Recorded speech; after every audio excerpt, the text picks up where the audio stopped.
Hello and welcome to Around the Region. I'm your host, Whitney Stinson. On the program tonight, the SPCA needs help to rebuild after a big storm blew away their new building. But first, we're going to talk regional economics. Alberta Hub is working on making the whole region stronger. Their manager is up first on Around the Region. Thank you so much for joining us. In studio now is Bob Bezpalko. He is the manager for Alberta Hub. Thank you so much for coming in today, Bob. No problem, my pleasure. Why don't you start off talking about what Alberta Hub is and how it helps our community? Basically, not to belabor this point, but Alberta is broken down into 13 regional economic development alliances. Yep. And our region, from Highway 16 north to Lac La Biche, the Saskatchewan border west to the county of Lamont, Smoky Lake, that encompasses our RETA, Regional Economic Development Alliance, Alberta Hub. To the south of you is BRAID, the Battle River Yep. Alliance. Yep. So that is what Alberta Hub is, and it's made up of member communities. And currently Alberta Hub is proud to say we have 28 member communities that are part of our alliance, and we focus on regional economic development. So that, in a nutshell, is Alberta Hub. Regional economic development.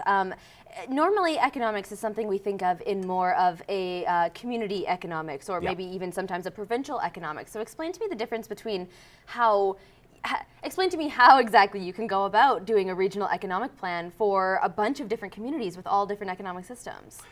That's an excellent question, and that is a question I've heard before. And as much as we are diverse in this region, a lot of common ground. Yep. We focus on 6 major industries: tourism, transportation, manufacturing, oil and gas, agriculture. Probably going to end up missing one here, but that's what we focus on. And Alberta Hub does not replace the local economic development strategy that City of Lloydminster or the town of Vermilion has taken. We enhance it.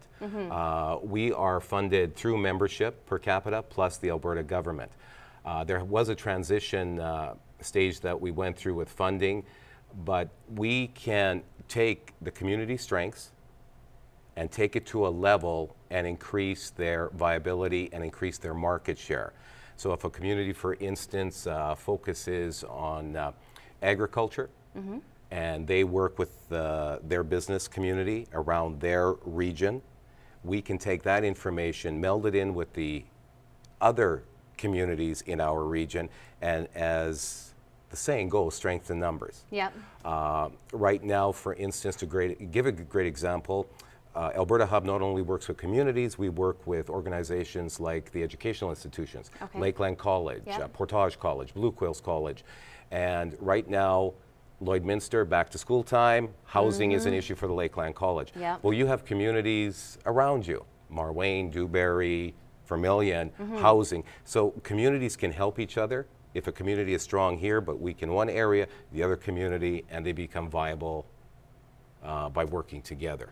So we take their existing economic development and work with them through education and other areas that they need to work on in order to promote their community. Sustainability. Exactly. Let's Yeah. talk a little bit about encouraging new business in small communities. Now, a big problem, especially in Lloydminster here, really is getting workers here and getting them to stay here. How do you encourage new business as well as make them sustainable? Another excellent question, and the bottom line that I found, because I grew up in this area. I went to school in the County of Two Hills, and I will tell you when I graduated and the changes that I've seen taking place. The second mandate of Alberta Hub is working with the business community, and we do that by working with the Chamber of Commerce. And if I could use the term, the sophistication level, the majority of our communities started as agriculture communities. Businesses have centralized, elevators have disappeared, Yeah. railway lines have been taking over. So there's the changes, and with, for instance, rail disappearing on one leg, trucking industry increases. So advising companies through, we do studies, we do research projects with the Lakeland College, Right. Community Futures, and we let people know what's happening around them.